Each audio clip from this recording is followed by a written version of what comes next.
교회의 복이란 제목으로 하나님의 말씀을 함께 나누도록 하겠습니다. 예수님께서 제자들에게 너희는 나를 누구라고 생각하느냐라고 물으십니다. 이때 베드로가 주는 그리스도시요 살아계신 하나님의 아들이십니다 라고 대답을 합니다. 이 고백은 예수님이 우리의 유일한 구원자가 되신다라는 믿음의 고백이었습니다. 예수님은 이 믿음의 고백을 한 베드로에게 네가 복이 있다 라고 하십니다. 그리고 예수님은 이 고백을 한 베드로 위에 교회를 세우겠다라고 하십니다. 여기서 기억해야 할 것은 이 베드로의 고백이 한 개인의 고백이 아니었다는 것입니다. 베드로의 신앙 고백은 모든 제자들의 신앙을 대표하는 고백이었습니다. 예수님만이 우리를 구원해 주실 수 있다는 이 베드로의 고백은 모든 성도들의 믿음을 대표합니다. 교회는 바로 예수님이 우리의 참된 구원자가 되신다라는 이 고백 위에 서 있습니다. 예수님께서 베드로에게 네가 복이 있다라고 하실 때 이 말씀은 곧 교회인 우리를 향한 말씀이기도 합니다. 교회는 복받은 공동체입니다. 교회인 우리는 하나님이 주시는 복을 받은 사람들입니다. 예수님이 베드로를 향해서 하신 말씀을 통해서 오늘 이 교회인 우리가 받은 세 가지 복에 대해서 한번 생각을 해보도록 하겠습니다. 첫째, 선택. 둘째, 성전. 셋째, 사명입니다. 첫 번째 복은 이제 선택받은 복이고, 두 번째 복은 성전으로 지어져가는 복이고, 세 번째는 하나님께 주신 사명입니다. 먼저 선택입니다. 기독교의 핵심은 예수님이 그리스도라는 것을 믿는 겁니다. 그래서 종교의 이름 자체도 그리스도교입니다.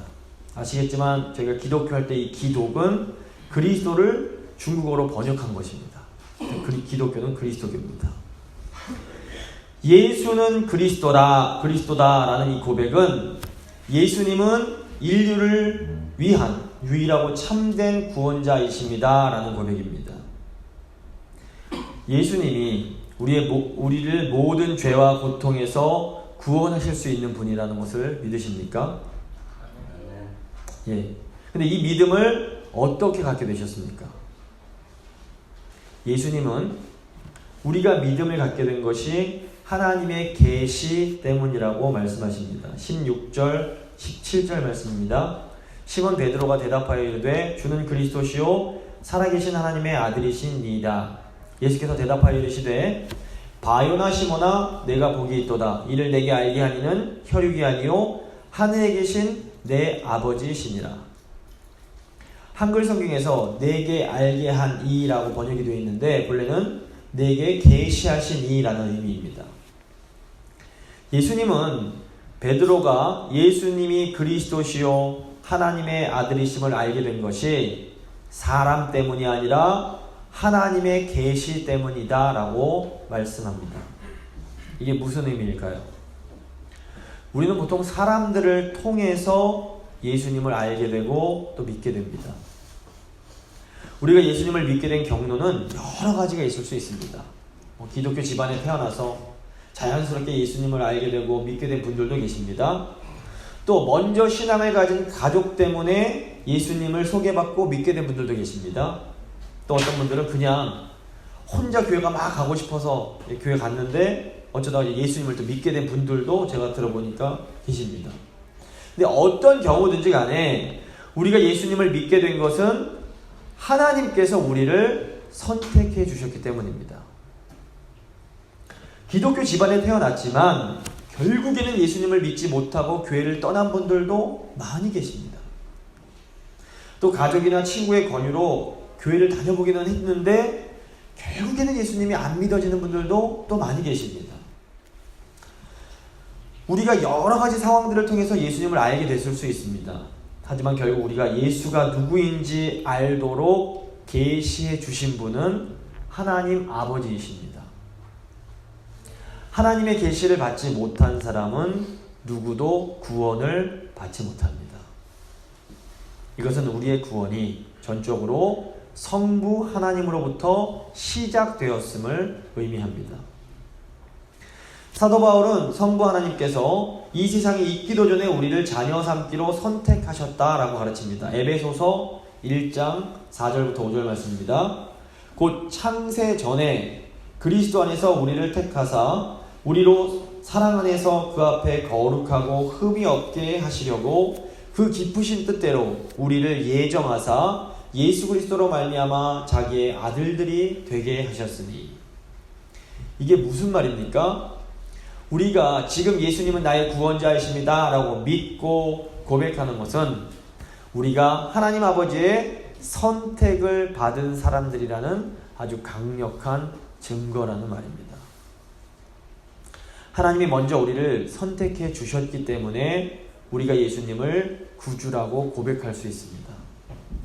다시 말해서 우리가 지금 예수님을 구주로 믿고 고백하는 것은 하나님이 우리에게 주신 은혜요 선물입니다. 선물을 받은 사람이 그 선물을 자랑할 수 있을까요? 어떤 사람의 친구가 사업을 해서 큰 돈을 벌게 됐습니다. 이 부자 친구가 이 사람에게 최고급 수용차를 선물로 주었습니다. 이런 친구 있으시면 좋으시겠죠? 근데 이 최고급 수용차를 선물로 받은 사람이 이 차를 마치 자기가 산 것처럼 자랑할 수 있을까요? 그럴 수 없습니다. 마찬가지로 우리는 하나님으로부터 받은 이 구원이라는 선물을 자랑하지 못합니다. 에베소서 2장 8절 9절입니다. 너희는 그 은혜에 의하여 믿음으로 말미암아 구원을 받았으니 이것은 너희에게서 난 것이 아니요 하나님의 선물이라.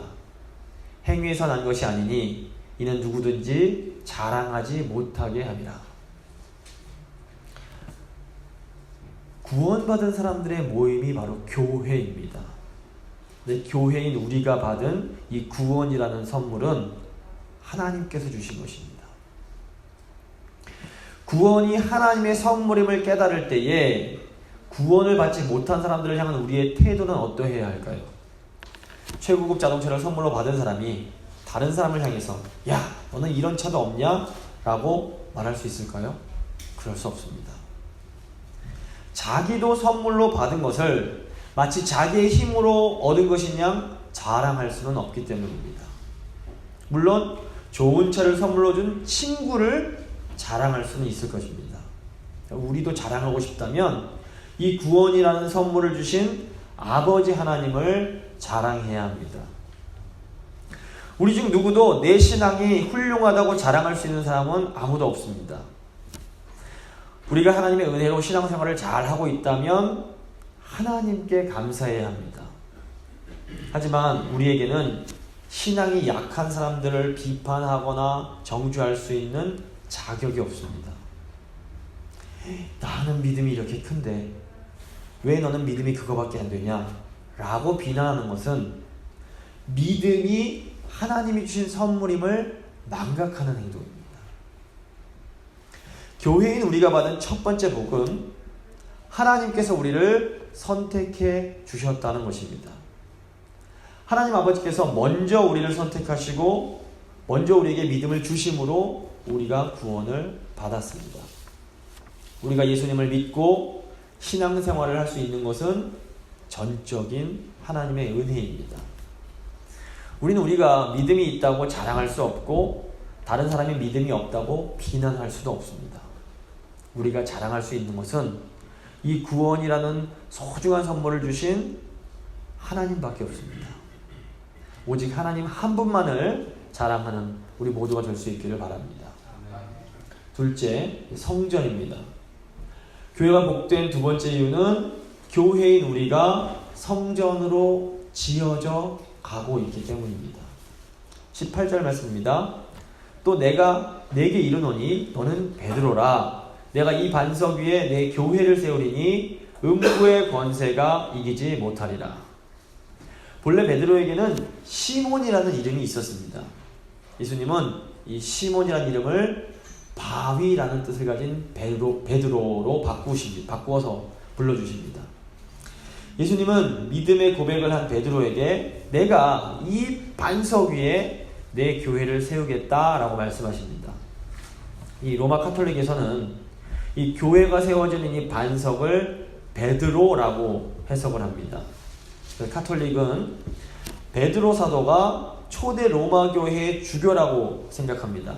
그래서 베드로를 계승하는 로마의 대주교가 천주교 최고의 지도자인 교황이다라고 주장합니다. 이렇게 해서 나오게 된 것이 카톨릭의 교황 제도입니다. 작년 교회사 시간에 다 배우셨던 것 기억을 하실 것입니다. 하지만 예수님께서 말씀하시는 반석은 베드로 개인이 아니라 베드로의 그 신앙 고백을 의미합니다. 반석에는 베드로뿐 아니라 똑같은 신앙을 고백하는 제자들 모두가 포함됩니다. 에베소서 2장 20절 말씀입니다. 너희는 사도들과 선지자들의 터, 즉 반석 위에 세우심을 입은 자라. 그리스도 예수께서 친히 모퉁이 돌이 되셨느니라. 예수님은 주는 그리스도시요 살아계신 하나님의 아들이십니다 라는 이 고백 위에 교회를 세우겠다라고 말씀하십니다. 이 교회의 기초는 예수님이 우리의 진정한 구원자이심을 믿는 믿음입니다. 교회는 이 신앙의 고백 위에 세워져 가게 됩니다. 다시 말해서 하나님은 예수님을 구주로 고백하는 사람들을 성전으로 세워가십니다. 에베소서 2장 21절 22절입니다. 그의 안에서 건물마다 서로 연결하여 주 안에서 성전이 되어가고 너희도 성령 안에서 하나님이 거하실 처소가 되기 위하여 그리스도 예수 안에서 함께 지어져 가느니라. 이 성전은 유한한 인간이 무한하신 하나님을 만나는 곳입니다. 근데 이 유한은 무한을 이해하지 못합니다. 경험하지 못합니다. 보시면 개미와 인간의 차이가 대단해 보입니다. 하지만 개미와 인간은 모두 유한한 존재들입니다. 개미와 인간의 차이가 엄청나 보여도 결국에는 양적인 차이에 불과합니다. 하지만 인간과 하나님은 존재 자체가 다릅니다. 인간은 유한자이지만 하나님은 무한자이십니다. 인간과 하나님의 차이는 인간과 개미처럼 양적인 차이가 아니라 질적인 차이입니다. 원칙적으로 유한한 인간은 절대로 이 무한하신 하나님을 이해할 수 없고 경험할 수 없습니다. 그런데 무한하신 하나님께서 이 유한한 인간에게 성전을 주십니다. 성전은 하늘과 땅이 만나고 무한과 유한이 만나는 장소입니다. 성전에서 피조물에 불과한 인간이 창조주 하나님을 경험할 수 있게 됩니다. 사람들은 성전에서 하나님을 예배하고 하나님이 주시는 안식을 누릴 수 있게 됩니다. 구약시대에는 눈에 보이는 성막과 성전이 있었습니다. 하나님을 믿는 사람들은 이 성전에서 하나님을 만나고 경험했습니다. 하지만 2000년 전에 예수님이 이 땅에 오심으로 직접 성전이 되어 주십니다. 그 사람들은 예수님을 통해서 살아계신 하나님을 눈으로 보고 귀로 듣고 손으로 만질 수 있었습니다. 그런데 이 예수님이 십자가에서 죽으시고 부활하신 후에 다시 하늘로 돌아가십니다. 자, 이제 유한한 인간은 어디에서 이 무한하신 하나님을 만나고 경험할 수 있을까요? 신약시대인 오늘날 하나님이 우리에게 주신 성전이 바로 교회입니다. 우리가 예수를 구주로 고백하며 이렇게 모일 때에 우리가 성령 안에서 성전이 됩니다. 에베소서 2장 22절입니다. 너희도 성령 안에서 하나님이 거하실 처소가 되기 위하여 그리스도 예수 안에서 함께 지어져 가느니라. 이제 사람들은 교회인 우리를 통해서 무한하신 창조주 하나님을 만나고 경험할 수 있습니다. 교회인 우리는 하나님이 거하시는 성전으로 지어져 갑니다. 그래서 세상은 성전인 우리를 통해서 무한하신 하나님을 경험할 수 있게 됩니다. 예수님은 음부의 권세, 즉 죽음도 교회를 이기지 못한다라고 말씀하십니다. 이 죽음으로 가득한 세상 사람들은 오직 교회인 우리를 통해서만 생명을 발견하게 됩니다. 우리가 얼마나 엄청나고 대단한 존재인지를 잊으시면 안 됩니다. 그런데 교회가 이렇게 위대한 존재라면 왜 우리의 모습은 이토록 위대하지 못한 것일까요? 아니, 위대하기는커녕 왜 이토록 우리는 추하고 부족하고 연약하기만 한 것일까요? 바로 여기에 우리의 심각한 고민이 들어있습니다. 에베소서 2장 22절입니다. 너희도 성령 안에서 하나님이 거하실 처소가 되기 위하여 그리스도 예수 안에서 함께 지어져 가느니라. 지어져 가고 있다라는 얘기입니다. 지금 우리의 모습은 완성된 성전의 모습이 아닙니다. 우리는 지금 완전한 성전으로 지어져 가고 있습니다. 우리 상태는 한마디로 아직 공사 중입니다. 이번 도로가 막혀서 공사를 계속하고 있는데 공사 중입니다. 중요한 것은 하나님이 쉬지 않고 우리를 거룩한 전으로 세워가고 계신다는 사실입니다. 그런데 절대로 나 혼자서는 거룩한 전으로 세워지지 못합니다. 우리는 성령 안에서 그리고 그리스도 예수 안에서 함께 지어져 가고 있습니다. 우리 모두가 서로 연결되어 이렇게 거룩한 전으로 세워져 가는 과정이 결코 쉽지 않습니다. 모난 부분, 튀어나온 부분은 잘려져 나가야 되고 맞지 않는 부분은 갈려지기도 해야 됩니다. 이렇게 거룩한 전이 되기 위하여 잘리고 깎이는 과정이 우리에게는 어마어마한 고통으로 다가옵니다. 하지만 우리가 함께 이 모든 어려움을 극복하고 아름다운 성전이 되어질 때 사람들은 바로 우리 안에서 아름다운 하나님의 영광을 볼 수 있게 됩니다. 로마서 8장 16절에서 18절 말씀입니다. 성령이 친히 우리의 영과 더불어 우리가 하나님의 자녀인 것을 증언하시나니 자녀이면 또한 상속자 곧 하나님의 상속자요 그리스도와 함께한 상속자니 우리가 그와 함께 영광을 받기 위하여 고난도 함께 받아야 할 것이니라. 생각하건대 현재의 고난은 장차 우리에게 나타날 영광과 비교할 수 없도다. 하나님의 자녀인 우리에게 이토록 고난이 많은 이유가 무엇일까요? 하나님을 보여줄 수 있는 진정으로 거룩한 전으로 세워져야 하기 때문입니다. 고난이 없으면 영광도 없습니다. 그러므로 지금 우리가 교회에서 어려움이 다가올 때마다 아이고 또 나에게 이런 어려움이 왜 오는 거야 라고 반응하시면 안 됩니다. 도리어 우리가 또 지금 영광스러운 하나님의 전으로 지어져 가고 있구나 라고 생각하셔야 됩니다. 우리는 하나님의 선택을 받고 하나님의 아름다운 성전으로 지어져 가고 있는 사람들입니다. 이것이 우리에게는 얼마나 큰 복이요 은혜인지 모릅니다. 이제 세 번째, 사명입니다. 교회가 복을 받은 세 번째 이유는 교회가 받은 사명 때문입니다. 19절 말씀입니다. 내가 천국 열쇠를 내게 주리니 내가 땅에서 무엇이든지 매면 하늘에서도 매일 것이요 내가 땅에서 무엇이든지 풀면 하늘에서도 풀리리라. 교회의 사명이 무엇일까요? 교회는 예수님으로부터 천국의 열쇠를 받았습니다. 로마 카톨릭은 이 구절을 교회가 천국의 문지기라고 해석을 합니다. 그래서 교회의 우두머리인 교황이 천국의 문을 열어주고 닫아주고 할 수 있는 권한이 있다라고 주장을 합니다. 하지만 이 구절의 이제 헬라어의 그 문법적인 시제를 보면 미래형 완료 시제입니다. 좀 어려운데 이 구절을 좀 직역을 하면 이렇게 됩니다. 내가 땅에서 무엇이든지 매면 하늘에서도 이미 메어져 있을 것이요 내가 땅에서 무엇이든지 풀면 하늘에서도 풀려져 있을 것이다.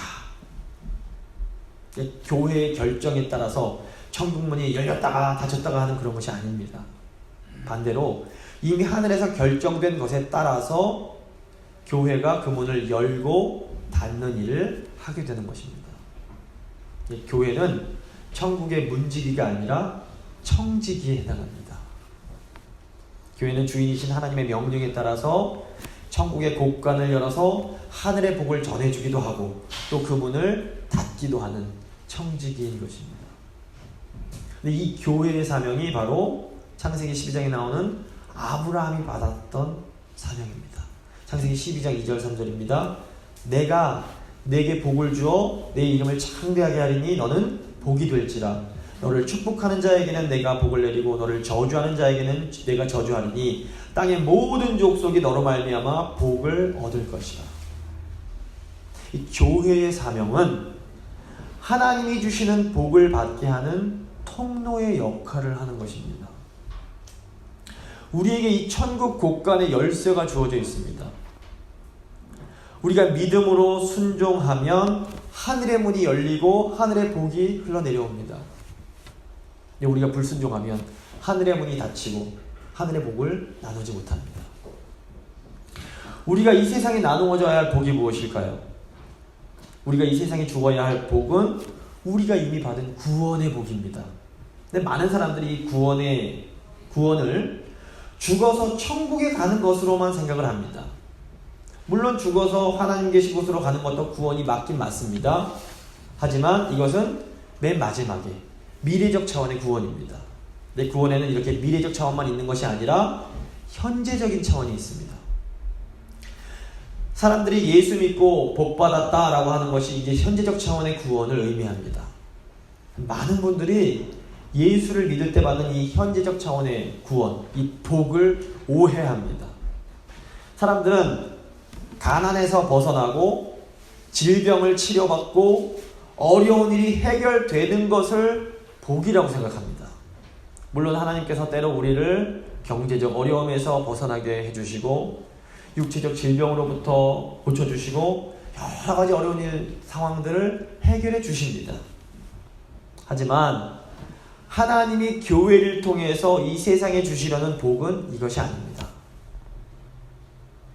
사실 성경 보시면 성경에 나오는 사람들은 이 세상적인 기준으로 볼 때 성공한 사람이 많지 않습니다.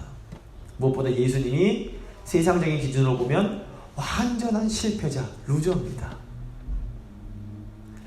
하나님이 주시는 복은 환경이 아니라 마음이 변화되는 것입니다. 하나님이 주시는 복을 받은 사람은 돈이 없어도 행복하고 몸이 아파도 행복하고 어려움이 있어도 행복합니다. 근데 하나님이 주시는 이 구원의 복을 받지 못한 사람은 돈이 많아도 불행하고 몸이 건강해도 불행하고 아무런 어려움이 없어도 불행합니다. 하나님이 주신 이 복을 받은 사람은 가난한 중에 더 가난한 사람을 돕습니다. 하나님이 주신 복을 받은 사람은 자기 몸이 아픈 중에도 더 아픈 사람을 섬깁니다. 하나님이 주신 복을 받은 사람은 슬픔이 있어도 더 슬픈 사람을 위로합니다. 교회인 우리가 이 복을 받은 사람들입니다. 하나님이 교회에게 주신 이 천국의 열쇠는 이 땅에서 잘 먹고 잘 살게 해주는 어떤 그런 도깨비 방망이가 아닙니다. 하지만 우리가 믿음으로 이 천국의 열쇠를 잘 사용하면 세상은 우리를 통해서 하나님의 나라가 얼마나 아름다운 곳인지를 깨달을 수 있게 됩니다. 말씀을 마무리 짓겠습니다. 하나님께서 먼저 우리를 선택하시고 우리를 교회로 삼아주셨습니다. 하나님은 교회인 우리를 아름답고 거룩한 성전으로 지금 지어가고 계십니다. 하나님은 교회인 우리에게 이 세상에 천국의 복을 전하는 천국의 열쇠를 맡겨주셨습니다.